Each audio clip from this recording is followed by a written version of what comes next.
Day to do. I hope you're doing fine, cause it's Q&A time again. Hello everybody, welcome to another Friday Night Live Q&A. And yes, I did sing the tune this time. You know, you guys mentioned that sing it if I feel like it, or just play a tune before, or just come in naturally. But now, naturally, it's kind of hard to do a Friday Night Live stream without this tune, so there you have it. But anyways, welcome to another Friday Night Live Q&A where you can ask aquarium questions on keeping freshwater fish, shrimp, and or plants, anything that has to do with them. And just whether you're having troubles with your tank, whether you're getting new to it, whether there's something in your aquarium that you're worried about, and like maybe something that frets you. Worry. I know there's a lot of worry into starting this hobby, especially. I mean, even if you've been into it for some time, there's always so many variables to this hobby that it's great to have an outlet like this Friday Night Live Q&A where we can help each other out with all our aquarium keeping needs and whatnot. But anyways, me being the president of doing it different, I have been down many rabbit holes and many ways to do this hobby. But if I don't know the answer to your question, which rarely that happens, we've got awesome people in here that can help you out as well. Plus, it's always good to get other people's opinions because, like I said, there's so many variables and so many ways you can do this. There's not always one way about it.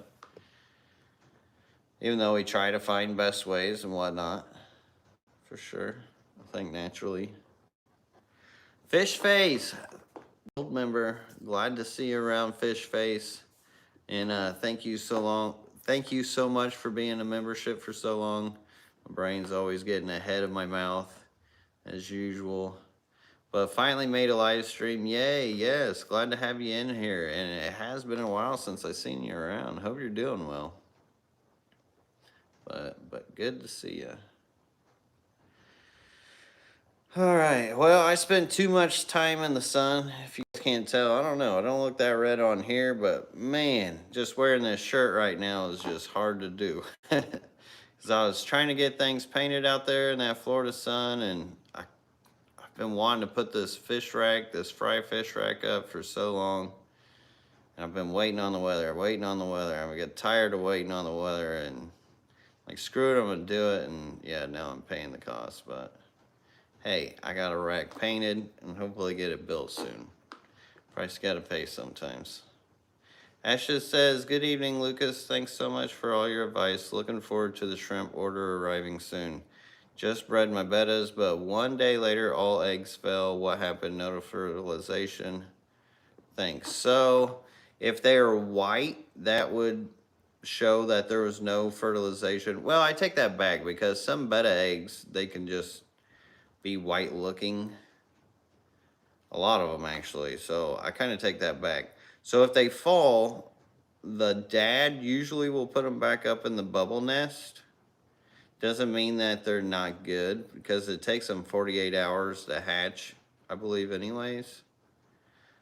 So the big trick with that, I don't know how deep your tank is, if you're using like a 10-gallon or something like that, but I don't know if you went back and watched my video on how to breed bettas, but you only want like yay much water in a breeding tank for bettas, because if the dad has to go too far down to get the eggs and put them up in the bubble nest and they just keep falling down, it's hard for them to keep up with it. So that could be what you're seeing out of that, is he just can't keep them in the bubble nest because they do get heavier than the water, and so it's harder for them to stick in the bubble nest. So the dad does have to work for that. So if you haven't done it already, it's kind of hard to do it after the fact of them creating a bubble nest, because if you see them having a bubble nest in a full 10-gallon, then you pull the water out and it only goes to halfway, the water tension is going to tear that bubble nest up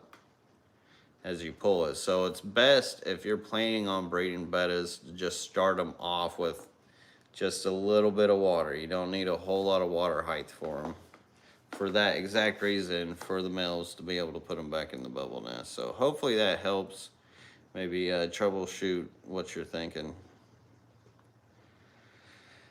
Let's see. Scroll.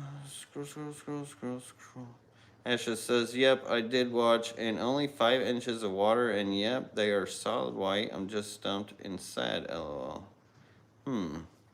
Well, if it's 5 inches of water, yeah, I don't know. Sometimes they're just not good parents. Not all dads are the best. Some go to Ohio and go get milk. Some stay at home. So I don't know. It's hard telling. Maybe if it's their first time, maybe he'll learn to be better at caretaking in the future. It would be really hard without seeing the bubble nest, how many eggs stayed in the bubble nest, did the bubble nest get destroyed, did he work on the bubble nest, to really read all the behaviors of how well he was keeping the eggs. Because even sometimes you can take the eggs yourself without him keeping them. It's just, that makes it easier for us. But you can gather eggs and still hatch them out. Like, he's not absolutely necessary. But then you're just going to want to keep them in some thin water, aquarium water. Keep it warm. All right, let's see. I am in top chat still. I thought I was in live chat. I think I am in live chat. Yeah, I'm in live chat. Right, no other questions I see. Kind of slow tonight, but it is a Friday night. I decided to do live streams on the first night off the weekend. That's when we've been doing this the longest. Let's see. Nope, no questions yet.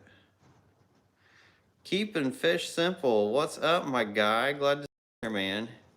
I see you've been out and about in the outback there, just collecting rare rainbow fish, making me all kinds of jelly over here. Definitely would love to come out there sometime. I don't know. I mean, I know you know Adrian. I've been talking to him quite a bit on Instagram. Absolutely love what he's doing over there. But you've been doing some really nice work with your channel, brother. Keep it up, man. Yeah, I got to come visit your fish room at some point. Oh my God, that would be a treat. That would be a treat. See, I love when guys like you come in and say that to me, because it helps motivate me. I'm staring at Mount Everest in front of me as far as my to-do list and everything. And that always motivates me. So I appreciate that.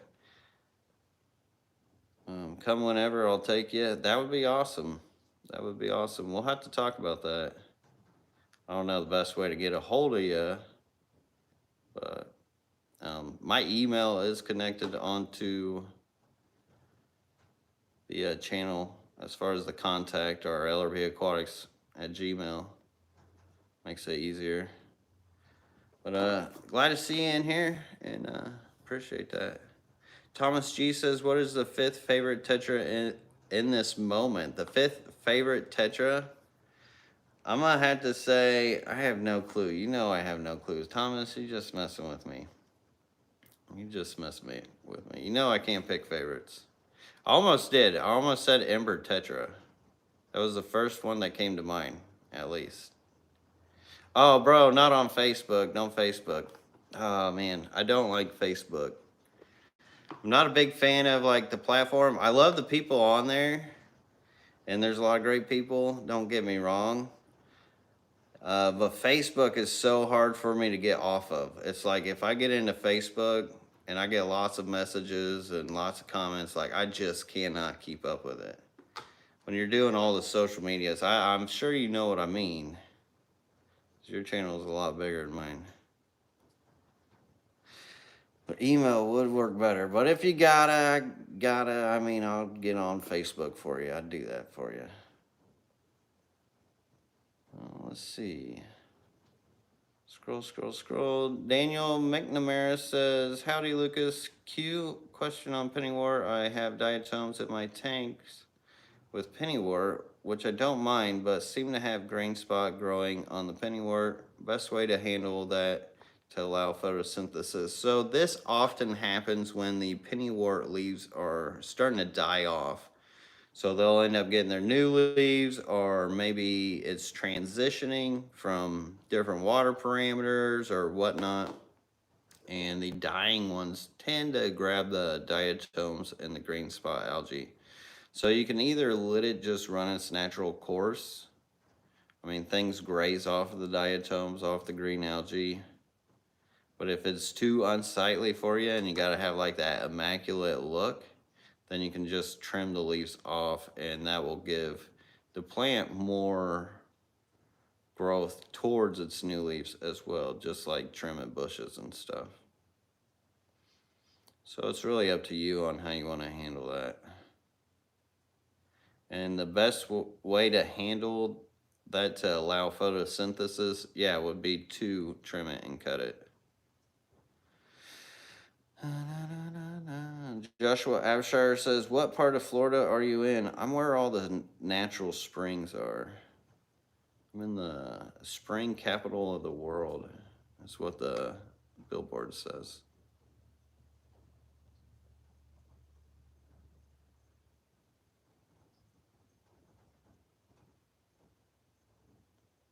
Oh, that's awesome, man. Yeah, dude, that would be so cool to have you over here into the fish room. That would be amazing. It would be amazing. Definitely motivation to hurry up and kick butt and get stuff done around here. Because it's been a big build process, and there's still a lot that I haven't shown everybody here. That because when I'm trying to do the member stuff and trying to do the public stuff or whatever, however you want to label it, general, whatever, it's hard to remember what I show everybody. But actually, in the video coming out for everybody this week, I will be showing a lot of the new racks and stuff. I appreciate that, Nick. Let's see.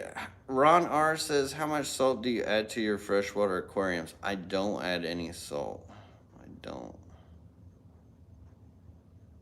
Now, there's different types of salts too. So even when people are using like GH boosters, when I did used to use GH boosters, that is a type of salt. And that you just kind of like chuck it in, test it, chuck it in, test it. You can't, it's really hard to over salt or over mineralization a aquarium with those kind of, with like the GH booster, especially for acidic water and or planted tanks and anything that likes hard water. I've seen it go, I've seen lots of shrimp and fish and stuff living in waters of 1100 TDS to where things just mineralized like probably over a week or two. It was crazy. All the debris just fossilized real quick. It's kind of like when you get that scaling on your tank for those who have hard water. Jeff Kane says, LRB, are we ever really done? No, I would say not, because you got to have something to live for, right? Got to have something to live for. I will not be bored for a long time. Joe MTL, question on mixing colors of cherry shrimp. My understanding is that in a few generations they will go to wild type, but will the wild type themselves in a few generations throw out colors again? So it depends on the lineage of your shrimp, of course, and or how many wilds you let take over the colony. So when you're doing like the shrimp cold tanks and like the color mixing, you can kind of choose how that colony is going to breed out in the future as well by culling your culling tank. So you can cull all those wilds out. And I mean, some of those wilds can look, they can, when we talk about wild cherry shrimp, he's talking about like the striped ones. They're usually clearish and they've got stripes all over them, kind of tigery looking. And they tend to be brown on some occasions For mine, I used to see them a lot with like a greenish tint to them, bluish tint to them, but they'd still have all that striping and wildness to them.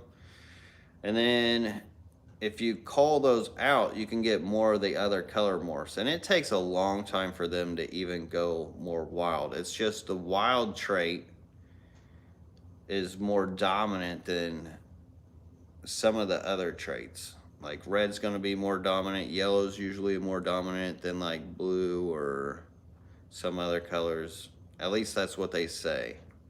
And it's kind of, I mean, I've kind of seen it with braiding them as well, but I've also seen like the way that they mix up that just come up with some crazy color morphs, like green and orange together, blue and, well, blue and green's not as crazy, but blue and yellow, blue and orange, all kinds of crazy different colors. So if you keep taking the wild types out, which usually do not predominate very quickly, and it's pretty easy to manage, and then maybe just have a wilds tank only, then what you'll get out of that scriddle or coal shrimp tank mix will be some really wild stuff, because the genetic color and mutations have really been able to spread out, and it really does go by the color wheel as well when trying to breed different colors of shrimp. Jessica Hussey, thank you so much for the $5 super chat. I really appreciate that. Jessica says, can't wait to make a shrimp order, but we are in triple digits here in Arizona. We've been in triple digits too. I spent yesterday painting outside, and it said only 92 out, but I should have looked at the fills, like, because it was still in the triple digits. And I know, like, Texas, oh my God, you guys have not had a break. I've got weather from like all kinds of locations around the United States, just so I can always had that I could just like kind of get a consensus flow of the weather, which some of it doesn't even make sense, especially how the maps work.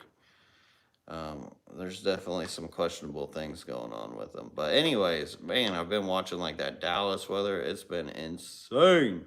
So I can only imagine that Arizona is probably just as bad. But I hope it cools down sometime.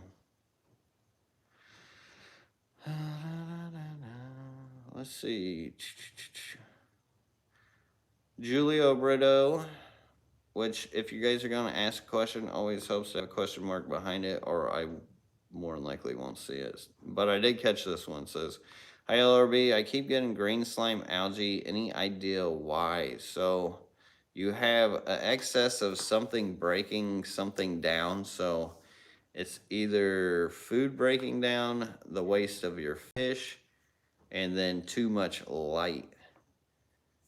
And or like with driftwoods and certain things, there'll be things that it can just absorb from that. The best thing to do is remove it, try to raise your light or dim your light. Do water change after you remove it, 25%.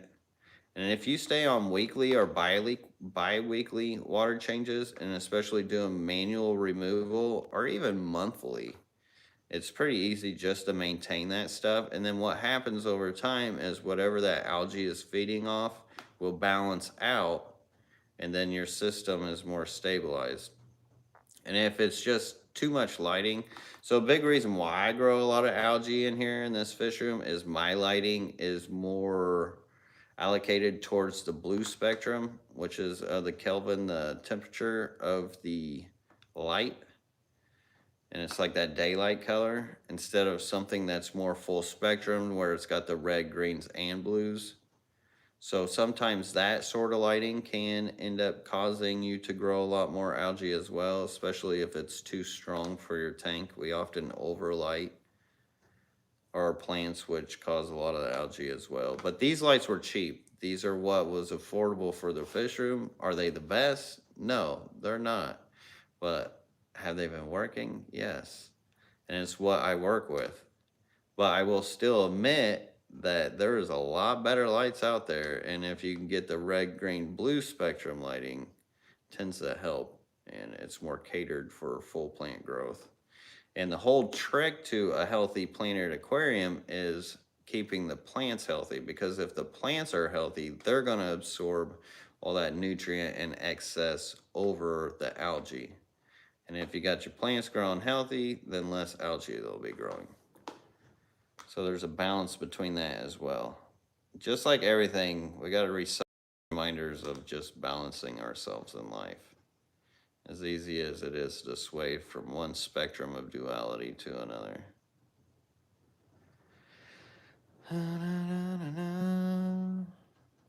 Christopher Secker says, can you keep shrimp with dwarf neon rainbows? So I do have shrimp in my dwarf neon rainbow breeding tank, and then there's babies all over the place, and then there's shrimp all over the place. But saying that, it's also full of algae. There's lots of plants and other coverage, and just, you can do it, but it's not always the easiest to do. I mean, when you do add shrimp like that too, into like colony breeding or just any kind of community tank, they do create a food source. Which, if you guys see my homepage, I have axolotls now. It was a thumbnail for one of my members' videos. So that cat's out of the bag, and I have it's one of the food sources I've been feeding my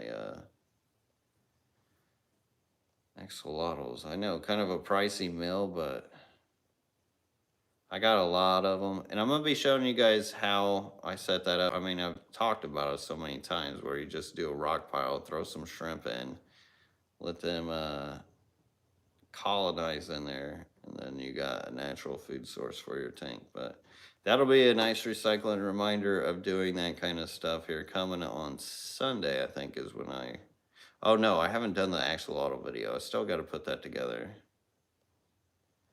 Some of you members will see it, but everybody else will see it later down the road. Henry Figueroa says, Lady Diane, what parameters do you keep your angelfish? I bought more tanks just for angelfish breeding. There's a question for you, Lady Diane. And she keeps them in 20 highs, 40 breeders, 55 hex. Well, you're just keeping them in everything. 20 highs, yeah. Thomas G says, any tiny mascara barb babies observed since you moved them back? So I have a few juveniles in the top one that I still need to get out. I got a few straggler fish like that in some tanks that just need time. And then I've got a couple fish in with the big group, which I wish I would have caught them out before I put the big group in there, but I didn't really realize they were in there until I put the big group in there, because they brought them out of the rock work. And so I don't know if they're doing any predating, but I have not seen any babies yet. And usually when I do see babies is when they start getting the tank glass super dirty. Always seemed the time that I would see the babies, because they would come up and graze off of that stuff. So I don't know if that's a signal. We'll see if this tank gets dirty like it did up top and bottom on the last times of breeding. And then we'll just keep it dirty forever, and then just let them keep breeding out of that until I can get a better setup to where I can actually split them up and do something different, which will be like a bigger pond setup in the future. Way down the line, way down the line. Carla M, thank you so much for the $10 super chat. Carla, you are the bee's knees. Okay, having you around, asking people to hit that like button. But she says, thanks for all you, LRB. Well, thank you, Carla. I appreciate it. Thank you, thank you. The support is very helpful right now, because I've been trying to buy ball valves for my water change project, and those things have definitely gone up in price. And anytime you got to multiply anything by a couple hundred, it adds up quick. So thank you. I appreciate that. All right.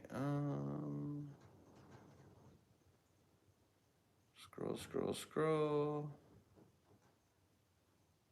I have so many empty tanks, says Henry. Oh my goodness, that sounds like a dream to me. Every time I say, "Oh wow, you have 56 empty tanks," oh god, my mind's racing. Every time I feel like I have empty tanks, it does not last long. It does not last long at all. Especially now since I've been here for like a year and have gathered more into the collection. Can't wait to share it all with you guys and have more time to really focus on content. But I mean, I've been cranking out the content. I think 38 videos this month. They weren't all like long form, but short form and long form and live. Been crazy. But still, YouTube will only give me so many impressions for you guys, whether you're notified or not. And it got proven this week again.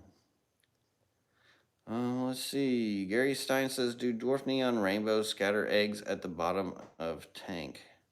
So they really they scatter them onto like plants, algae, floating, and or bottom. If you don't have something floating, they will scatter them down at the bottom. They'll find somewhere to put their eggs, but they're still kind of sticky though.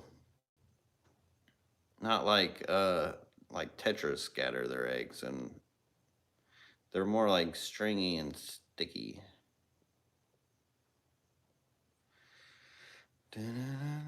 But they do prefer to lay their eggs on something floating over something on the bottom. Guilty Creek says, in a perfect world, how big of a Neo shrimp colony do you think would need to produce, say, 50 sellable shrimp every 2 to 4 weeks? So 50 sellable shrimp every 2 to 4 weeks you could do easily in a 20 long gallon. That's the way I would look at it. And I would say at least keep a couple hundred in there. You'll notice, like, I don't know, after you work it, because you're not going to start off at 50 every 2 weeks. Maybe you will, I don't know. But once you work it up, make sure you have a nice biomass of them, and then like sell out like 10 or 20. See how well it regenerates, because not all strains are the same as well. I could say that you would only need this so many to do that, but some strains are more prolific than others as well. So there's quite a few variables in that. But in a 20 gallon long, you could easily produce those with a decent colony. In that colony, I would say probably 100 to 200 shrimp breeding out. JP Jeffries says, I have a 180 gallon tank I'd like to get into discus with. How many do I need to start with? The more the better. Thanks, Lucas. Okay, discus are awesome. 180 gallon is a great footprint for that. One thing I would keep in mind though is that you will probably want to keep it warm, which will also warm up your room. Just something to think about. Which, if you're doing that, you may definitely want to make sure you got a dehumidifier for them. And then the more the better, question mark. It is kind of a question mark, because the way that discus work, they're kind of like chickens. They're like water chickens. There's a hierarchy and there's a pecking order. So if you get them all in a group, all together, each other, then it can be a little easier for having like aggression and stuff, because they are cichlids and they will act like cichlids sometimes. But if you do want to work your colony up with different colors, the best thing you got to do is just watch their behaviors. And if it's just if the tank's just brand new as well, you're probably not going to want to just throw a whole bunch of fish in there, because the bile load, beneficial bacteria and stuff may not be up to suit for it. Even being 180 gallon, it's always good to add have a few fish and then add more to it, just for aquarium in general. And that goes the same with discus. Discus aren't really as sensitive as people make them out to be. I mean, they are cichlids. They are tough fish. It's just what gets blamed a lot is their pecking order and their hierarchy. Because people will have one of their discus die and be like, oh, why'd this discus die? It's like, well, 9 times out of 10, it was killed by another discus. Especially if you see marks on its side and stuff. That'll tell you. So just be careful. Watch your discus. Watch their behavior. You can separate them if you need to. Sometimes there'll usually be that one that will get outcasted. And yeah, I would start little by little. Joshua Abshire says, Lucas, do you have orange rillies? So I do not have orange rillies because orange rillies do not line out very well and they're a real pain in the butt to line. And I just do not have time to be working on specific lineage of shrimp. And why I try to promote and help people with doing such, because I can't do all that. I don't have time to do it all. I'm getting back to some of these questions in the back here. Flood City Fishkeeper says, I just saw a tiny shrimplet in my crystal red tank. Awesome. First time keeping them. I guess I'm doing okay. Any idea if they'll have a few or a bunch at a time?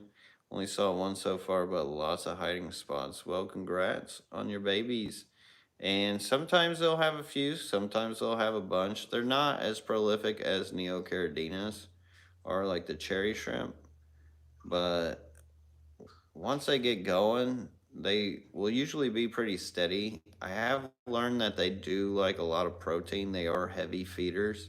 So the more you can keep them fed, the more chance you'll have more numbers out of them as well.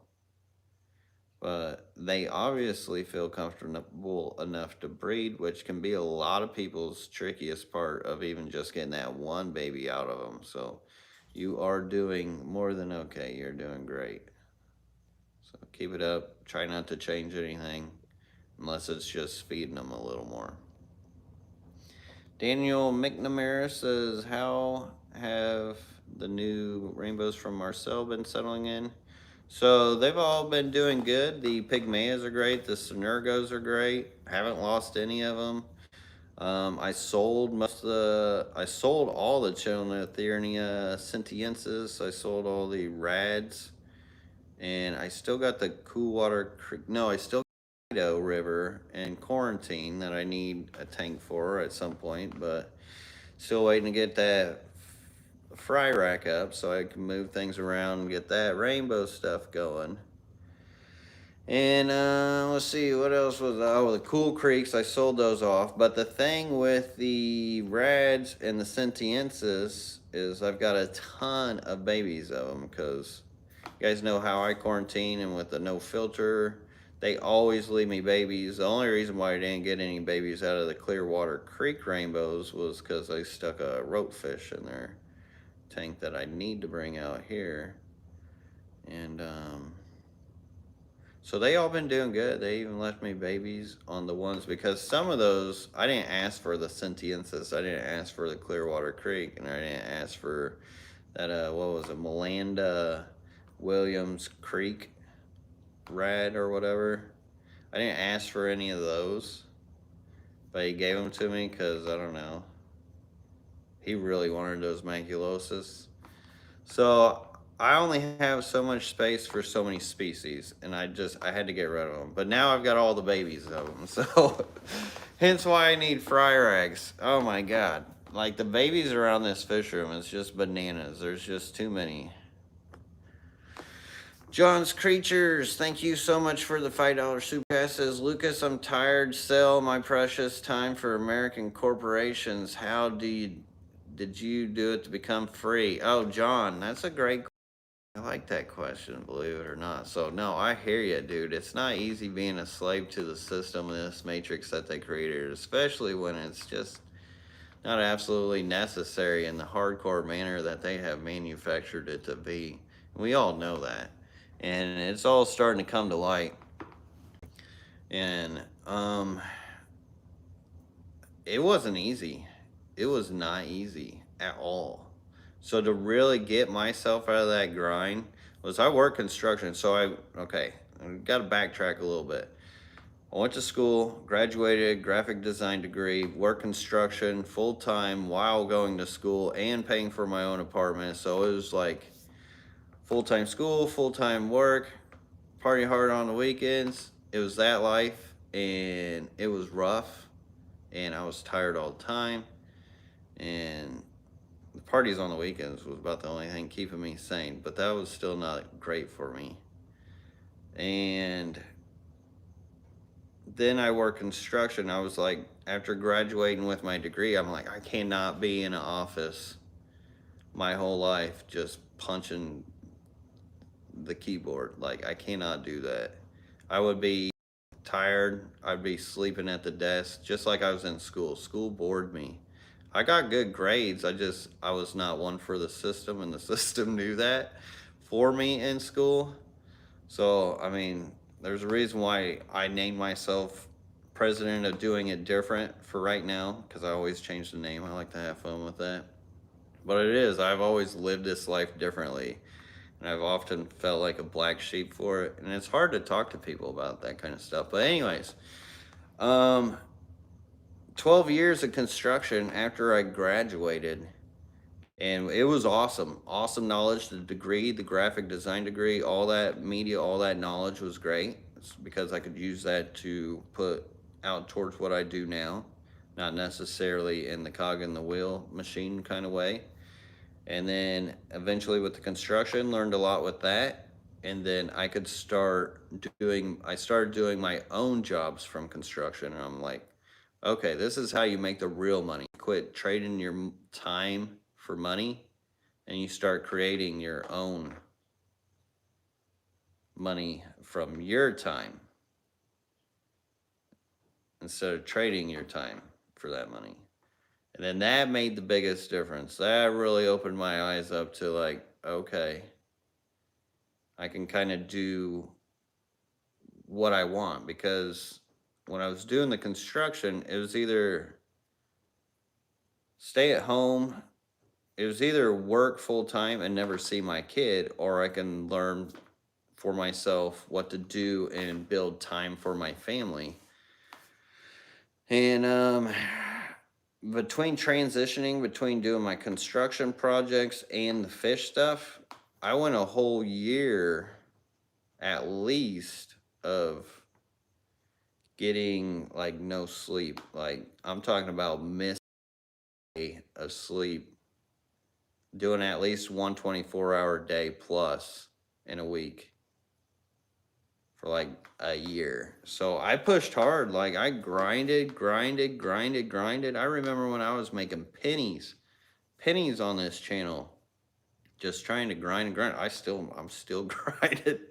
I'm still grinding because, yeah, my channel doesn't really take off like all these other channels. I don't know. I just don't get the views.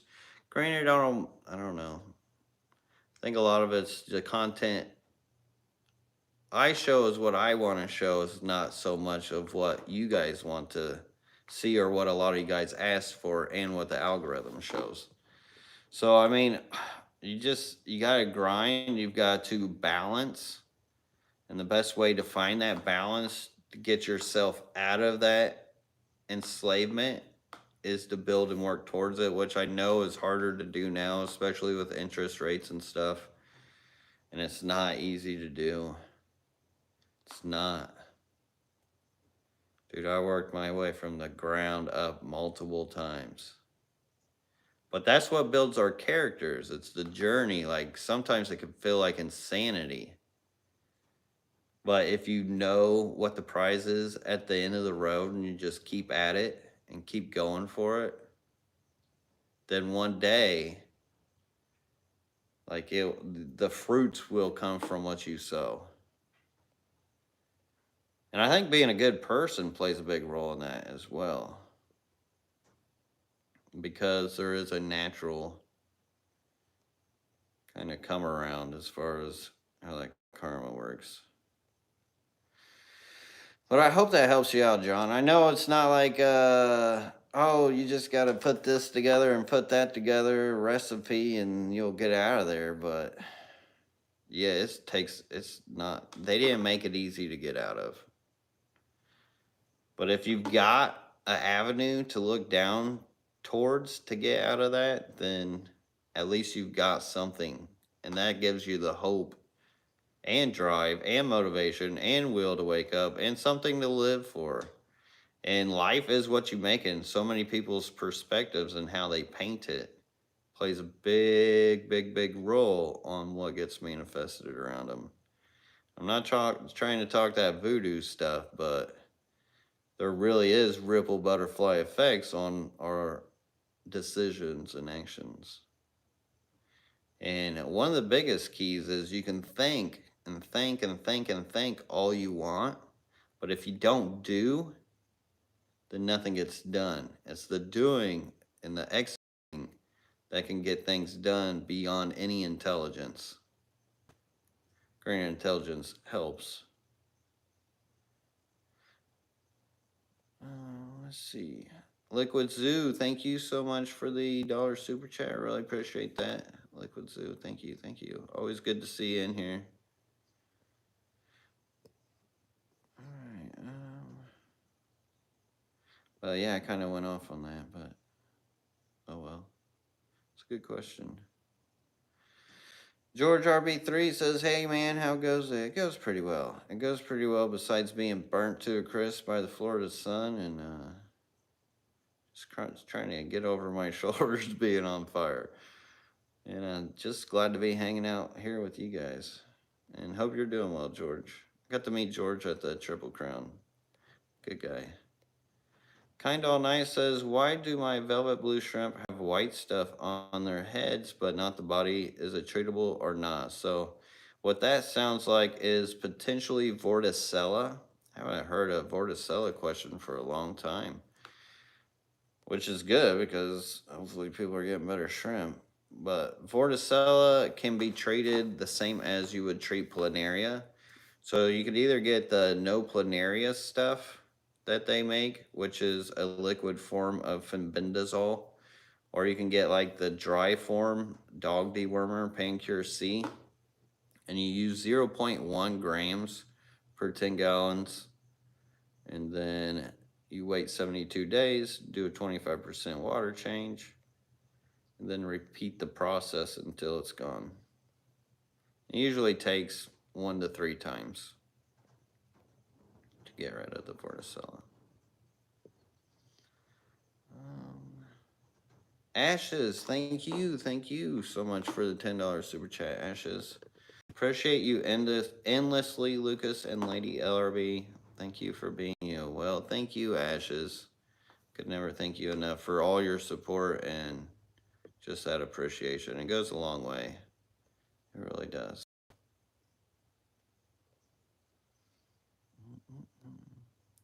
And yes, can't forget about Lady LRB. She's the one that handles a lot of your emails. She makes the boxes and stuff. She feeds me. She keeps me going. She's a great girl, too. Joshua Abshire says, what's the problem with orange lilies? I recently bought 6 back from Florida and they all turned out to be females. I'm looking to acquire a couple males. What am I getting myself into? So orange lilies can be hard to line, but I would not give up on the lines. Many people have been working on them and doing good work with them. As far as getting males, Garnet Eater might have some. That's about the only place I could think of. Now, if he'll just collect and catch specifically males for you, I don't know. And the males they don't show as much as like the females do. And especially if you're buying them from import, that's usually how they'll do it. Because they're the showy ones. They're like, oh, people get these big old fat females. Well, those big old fat females, those are your grandma shrimp. Those big fat females don't have much more life left to them, which is kind of sad that they do this in the hobby, because what happens is a lot of people will get these shrimp and they'll be so old, but they think they're getting nice, awesome shrimp because they're so big and juicy. And well, they don't have much life, and then they die, and then the person who kept them thinks that they did something wrong or something's wrong with their tank, and then they nuke their tank with meds and or whatever, and then it just detours them from the hobby, and it keeps them from doing what they truly wanted to do.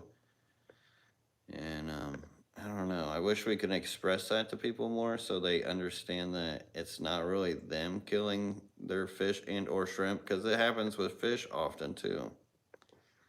And they will blame themselves for it, and it's not really their fault. Fishcapades, thank you so much for the $5 super chat. I appreciate that. Fishcapades says, I want to thank you for getting me hooked on rainbow fish. Well, I thank you for getting hooked on rainbow fish, because we need a lot more people keeping rainbow fish, especially with all the different awesome varieties and types that they have out right now. And they're constantly, I mean, I know many new ones have come up recently too. Actually, I don't know how many more new ones will be coming out, because some of those places are getting a lot harder for collectors to get into to look for new types. And that's just even more reason to have more rainbow fish keepers and breeders and just people getting into them, because there's a lot of them that really need conservation. So I appreciate you as well for getting into them. But thank you for that super chat. I'm sorry if I'm missing anybody's questions. I'm doing my best here. And Brandy Rutledge, I wanted to say Kai Aquatics. Thank you so much for the $5 super chat, putting out the heart. I hope you're doing well, Brandy. And thank you so much for that. I still need to respond to you. Horrible with emails, hence why Lady LRB takes care of my emails. It's just when, I don't know, it's just, there's just so much on my plate right now. It's a little stupid. I know it sounds like, oh, I have no excuses here or whatever, but I don't know. I'm just letting you guys know how I feel. But I will get to that email. I will. Trying to speed read here, because I know I've missed plenty of questions back in the bank. I thought I did. I don't know. Maybe we'll go back to the bottom and make it easier, because I am not scanning many questions, or any really. If I did, I didn't have a question mark. There we go. Daniel McNamara says, have you ever dabbled in the Sulawesi shrimp or steak mortanios, etc.? So I have done the Sulawesi shrimp, and I did get them to braid when they first started coming out. Nobody knew how to braid them. Everybody was telling you the wrong way to braid them, or this, that, and the other, or one was contradicting the other. So it was a lot of trial and error to get them to breed. I didn't get them to breed until I got them into really hard water. Back then, they were trying to say, oh, you need soft water. And it comes out that you need harder water.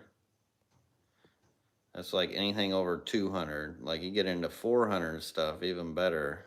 Harder the better. Calcium rock's good. Driftwood's good. Just something for them to eat and graze on is a big key. And they do like it a little warmer than shrimp normally do. But I do plan on getting into the Sulawesi again.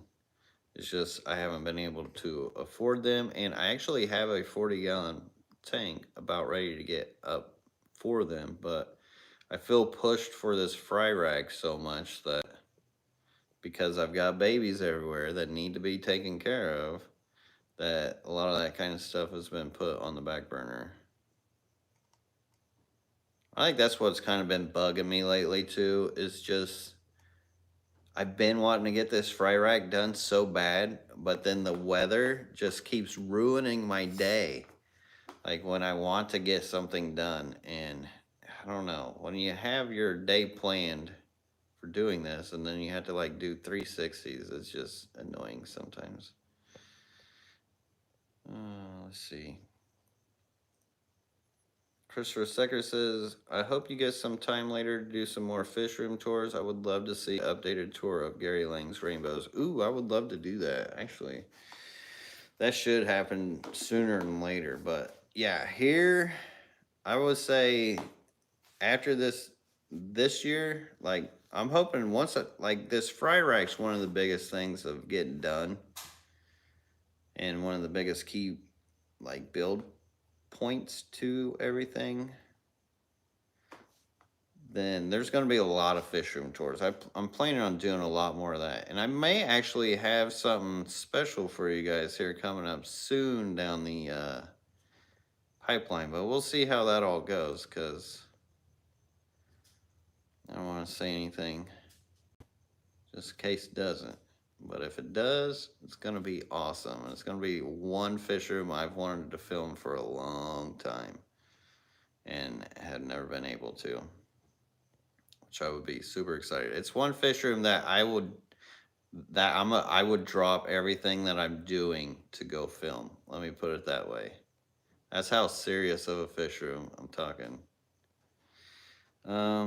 Ashes says, I took your advice and joined the AKA American Killifish Association, and it's a trove of good info. Thank you. Well, you're welcome. Thank you for going to check out the AKA. That is awesome, Ashes. You're definitely on the right track, and just love to hear people get passionate about killifish. So that is awesome, Ashes.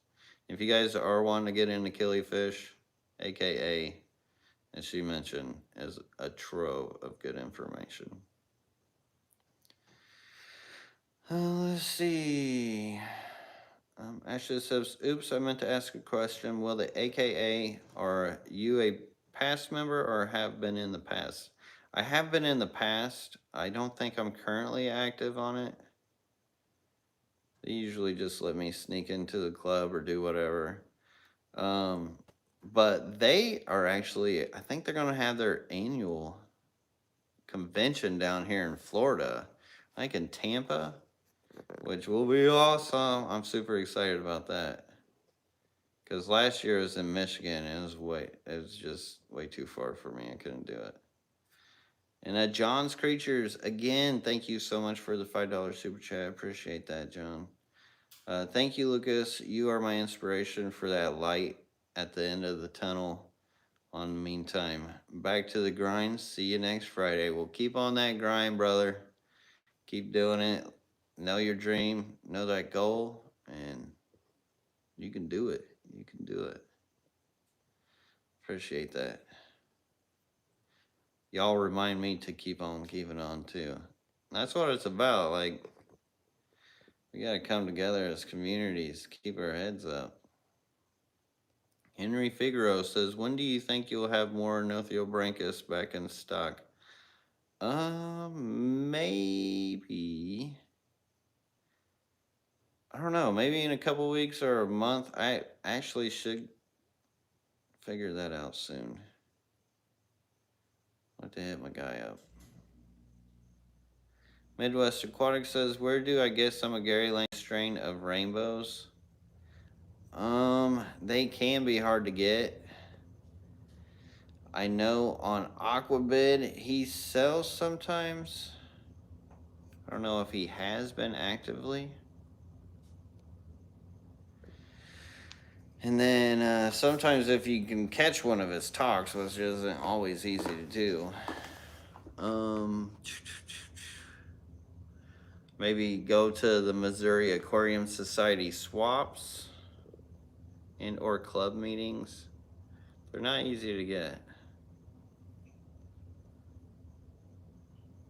Or you can just try to email him. I don't know what his email is, though.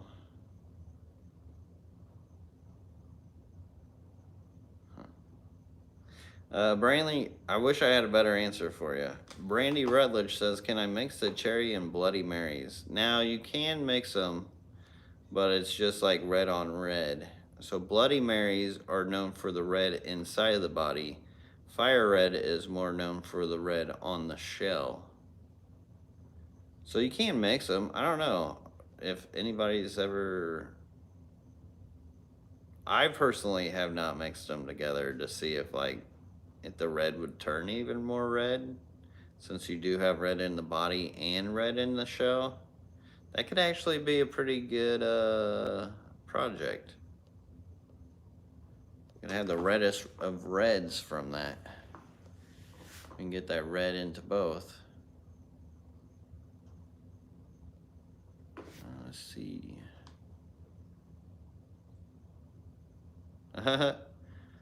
Greg Jones, good to see you in here. And yes, we did convert the neighbor into keeping fish.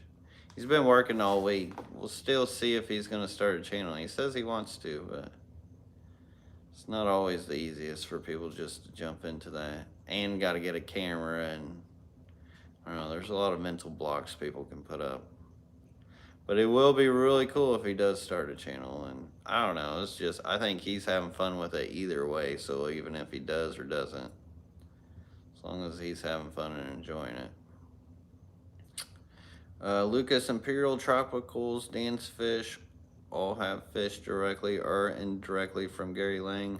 I know he brings eggs to local club auctions, but not sure if he is selling DTC right now. So yeah, they may have strains from him, but whether they're all from him, I don't know. That's hard to say. I know Marcel may supply to those guys too. I think he does for Dan's. John Hardesty says, can you explain the differences between male and female golden wonder killifish, please? So the males are going to be more solid color, a bit smaller, depending. And then the females will have more of a lighter, wider belly, typically, and be a bit bigger.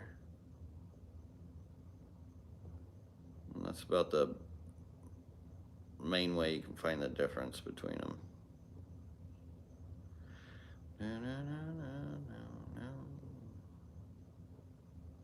But yeah, I know Dance Fish, he's got a lot of good rainbows. He's got a lot of the rare rainbows. And I know Imperial Tropicals has some good ones too. Some of them. Well, I'm not. Some of the mainstream types are, I don't know. I guess they've gotten better. Scroll. Maninja Fourth. Thank you so much for the $1 super chat. Appreciate that, Maninja. Or is the M silent? Jacob Kulik says, hey Lucas, as a pro breeding some big barbs, have you ever heard of any success or technique to breed roseline barbs? Thanks a lot. So this has actually come up a lot for me since I've been breeding the mascara barbs, and honestly, if I were to approach the roseline barbs, it would be in the same fashion. They're pretty much the same type of fish, that comes from the same type of waters and everything, and I think that would be the way to do it. And with them is, you're not going to breed them when they're yay big. You're going to have like some adults, some big breedable adults, just like these guys. It takes time to get them to size to breed into maturity, which could take years. But I would do it the same way that I bred my mascara barb. So if you haven't seen my mascara barb breeding gold mine video, that would be the best one to watch on the best method to get those guys to actually go. Rostan 2006 says, hi LRB, what's the easiest method to breed pseudomugule rainbow fish? So floating plants are a lot kind of like rice fish breeding, where you get floating plants. It helps to have some bottom coverage as well, but feed them good. Keep them at least 76, 74, 76 or plus, and they should breed out for you. They don't really care. Actually, I would say having more towards neutral water over super hard water is better for like percentage of eggs and everything, and the way that they hatch. just because it's easier on the egg. So if you can soften the water up some, depending on what kind of water you have. But yeah, just set that mood. Make sure they got some floating plants or spawning mops. Then that way you can move the floating plants out. Water lettuce is a great choice as a natural floating spawning mop. And or just a floating spawning mop. And or you can play musical fish with them as well. That's one of my favorites. Where you just take the adults out, and then next thing you know, after a while, you get babies in the tank.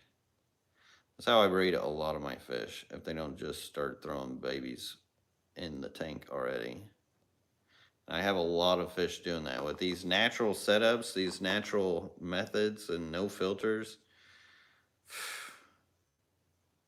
like, it's crazy some of the fish that I have seen colony breeding for me, because it's like, I don't understand how y'all ain't eating each other. Especially when I only feed them once a day. And how they would normally eat each other in that situation. But I think it's because they're not on a treadmill like a filter or airline. They don't have something always disturbing them to where they have to burn so many calories and vice versa. There's a lot of benefits to these natural filterless tanks for sure. Oh, excuse me. All right. My eye's about to go crossed. Mel Wool says, just wanted you to see I got a first pair of Golden Wonder Achilles, keeping them with Corey's and 6 Panda Guards. I appreciate that, Mel, and the giggle, because she threw, or whoever, Mel threw a bunch of question marks behind that, and that definitely got my attention. I bet you that's a cool tank with Corey's, Panda Guards, and Achilles. I tell you what, if you want a good centerpiece fish, you did it just right. So you got the cories on the bottom, you got the panda gars that just kind of go around everywhere. And then as far as a centerpiece fish, Golden Wonders is a great complement for like a centerpiece fish and couple in any kind of community like that. Gravedigger Aquatics says, if you was a small-time nobody and a YouTube creator was coming over to film this weekend, other than tank fronts, well, hold on, that question skipped up. Other than tank fronts, how much would you really prep and clean your filming of your fish room?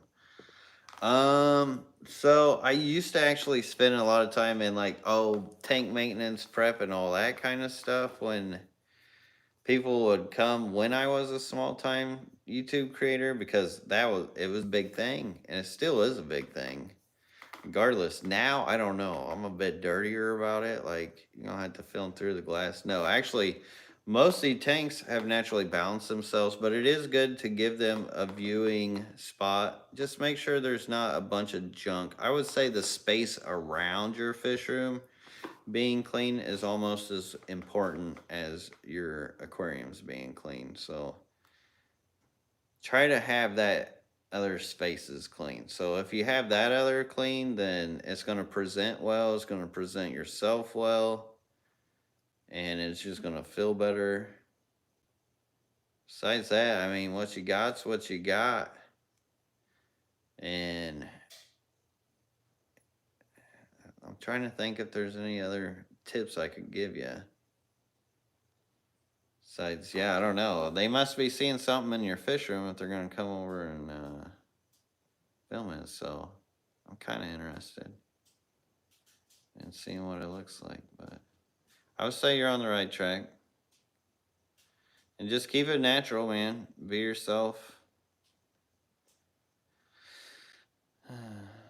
Show what you've been doing and all that. And I think that's how people will read off you.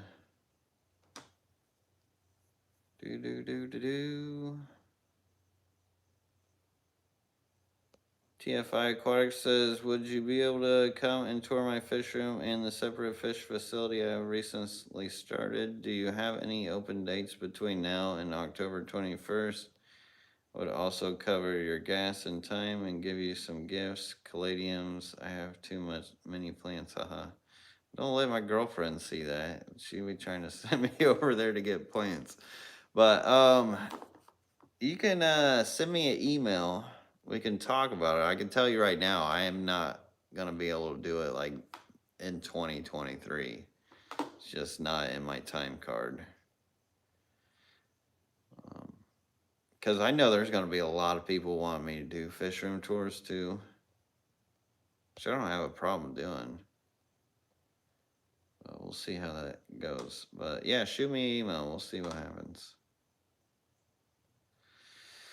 Brandy Rutledge says, "Oh, I got a 20-gallon donated from another teacher and up and running in my classroom. Would a blood parrot be okay in it for the school year and then upgrade it to a 29-gallon in summer?"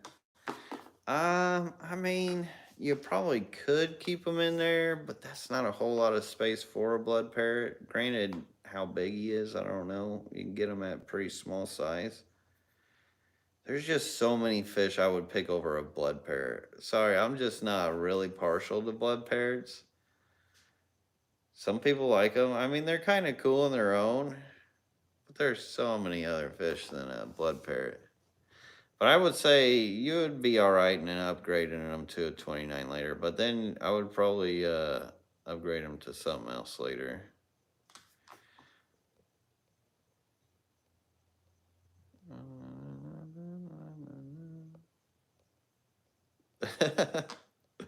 Gary Stein said, "Put a shirt on." Are you talking to me? I got a shirt on.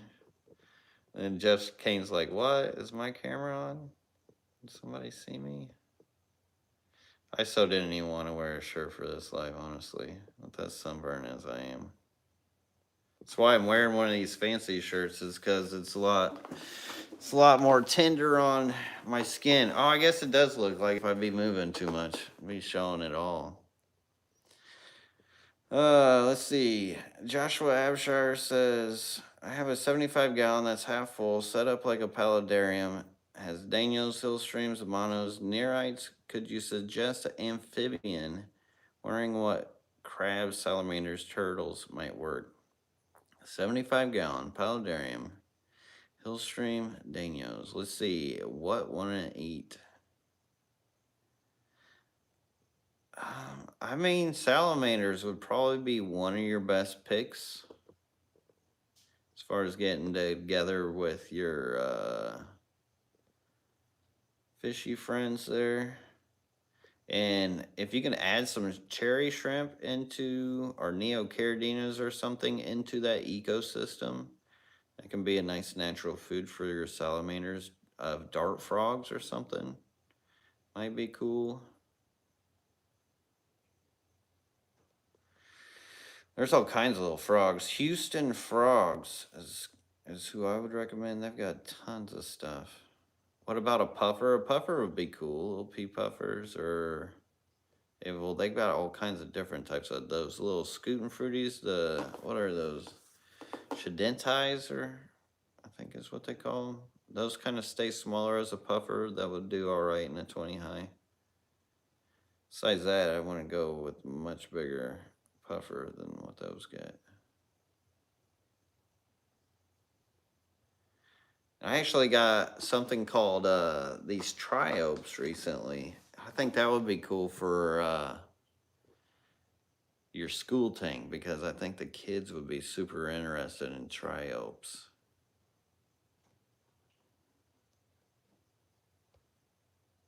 Triops, however you pronounce them. Drift and Driftwood, are you Amish? I'm a lot of things. Am I Amish? That's the first one I've been asked. I guess I could probably pass for it, minus all this electricity and want for tanks. And sins on Sunday. Just kidding. I love Amish people. Let's see. A lot of people don't realize I grew up in the country and the city, and I grew up in the north and the south at the same time. Like, cause My parents were divorced and they lived 2 different lives. So I got to live 2 different lives, a lot of different lives. Lucas keeps Amish tanks. Kinda, yeah. You're right, Chris. Especially these on the side, there's no electricity on them at all. Actually, a lot of my tanks right now have no electricity. All right, I am well over the hour mark. There are no questions left, so I am going to hop off here. Thank you all for joining me and support me on this channel and this Friday Night Live. I thank you all. Could never thank you enough. And I hope you guys have a wonderful weekend. And on that note, I'm out of here. Peace. Have a great one. Do do do do do do do do do do do.